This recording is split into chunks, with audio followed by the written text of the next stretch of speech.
नमस्ते. माझ्या चॅनलवरती तुम्हा सर्वांचे मनापासून स्वागत आहे. उद्या आहे महाशिवरात्री.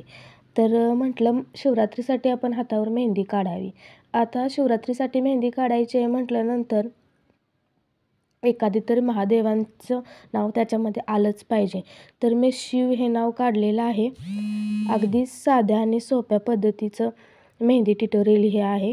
शिव अगोदर फेंट काढल्यानंतर ते परत डार्क केलेलं आहे आणि जी वेलांटी आहे तर वेलांटीमध्ये मी पिंड दाखवलेली आहे.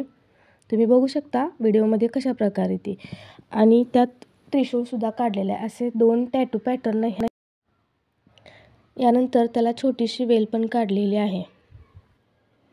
आता हे सगळंच डार्क करून झालं की आपण याला अंडरलाईन करून घ्यायचं आहे. आता अंडरलाईन करून झालं की याच्या बाजूसच आपण मेहंदीची बाकीची डिझाईन कवर करून घ्यायची आहे. म्हणजे खूप छान असं हात भरून ते सुंदर डिझाईन दिसेल. तर याच्या खालच्या बाजूस पानांच्या पाकळ्यांची फुलं सोप्या पद्धतीने तयार होतात ती काढून घ्यायची आहेत आणि पाने पण थोडीशी काढून घ्यायची आहेत. आता ते झालं का वरती जी 3 बोटं उरत आहेत त्याच्यावर आपण वेलींची डिझाईन काढायची आहे. आता वेलींना छोटी छोटी पाने काढून घ्यायची आहेत. बघा खूप सुंदर आणि सोप्या पद्धतीचं आहे.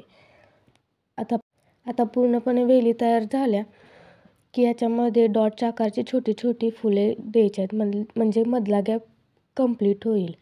पूर्ण वेली काढून झाल्या की खाली आपण जे फुले आणि पाने काढले आहेत त्यांच्यामध्ये राहिलेला जो गॅप आहे तो आपण डार्क करून घ्यायचा आहे. म्हणजे मेहंदीला खूप छान असा लूक येईल. माझ्या चॅनलवर मी छोटे छोटे मेहंदीचे पॅटर्न घेऊन येत असते. मेहंदी ट्युटोरियल आणत असते. जर ज्यांना आवड आहे मेहंदीची त्यांनी माझ्या चॅनलला नक्की सबस्क्राईब करा आणि व्हिडिओना पण भेट द्या.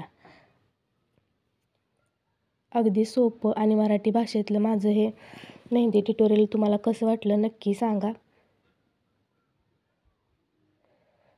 त्याचा शेवटचा लूक मेहंदीचा तुम्ही बघू शकता की कशा प्रकारे